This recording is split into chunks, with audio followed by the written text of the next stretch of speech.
This is who rules Latakia and much of Syria now.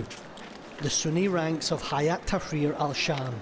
A little over a week ago, they were enemies of the state. Now they are the law of the land. In a city of regime loyalists, every call-out is a show of force. Still, they are greeted as liberators, and these young fighters are now the city's police force. They're headed to deal with an assault in this neighbourhood. Weapons have been drawn. They move fast to find the suspects, who they believe are still armed.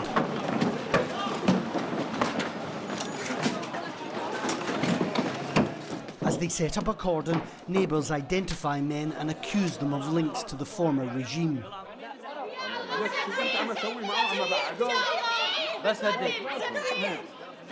Across Syria, scores are being settled. After years of oppression, here on the streets, there's a thirst for vengeance. It's a situation that could easily spiral out of control. So the man they're arresting is accused of being Shabia, a government informant, a regime informant. The neighbours are screaming from the rooftop that that's exactly what he was. So him, a number of other men are being taken into custody. You will go to the authorities, and if you are innocent, you will get your rights, God willing. But the wrongdoer will be held accountable. HTS aren't the only guns in town. Another rebel group is accused of taking an Alawite woman's apartment. Her husband is a regime officer. Alawites, once Syria's ruling class, are now easy prey. You've stolen this house. Today, you are a thief. This hasn't been coordinated with any faction, so we will act accordingly. This woman you see up here, we're standing outside her apartment. She's Alawite. She says in the last few days she's been evicted from her apartment by a rival rebel commander.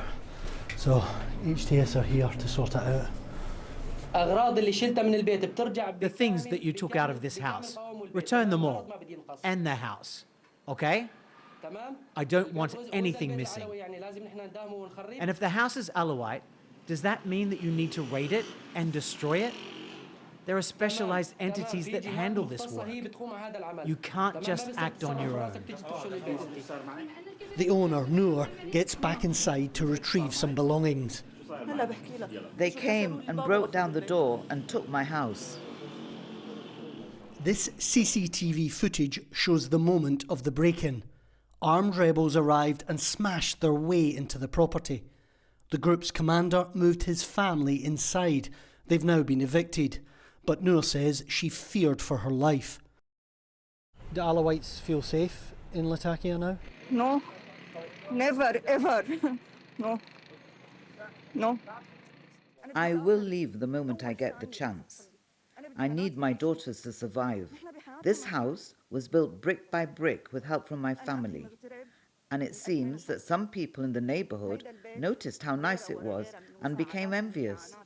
Added to this, we're Alawites, and my husband was a high-ranking officer in the regime, which made things even worse. I don't feel secure. I will leave with my daughters when I get the chance. On Latakia's outskirts, some other residents are also adjusting to the new reality on the ground here. Russia is drawing down its forces. Their ally ousted. At this airbase, at least some of those who waged a brutal military campaign against Syrians are leaving.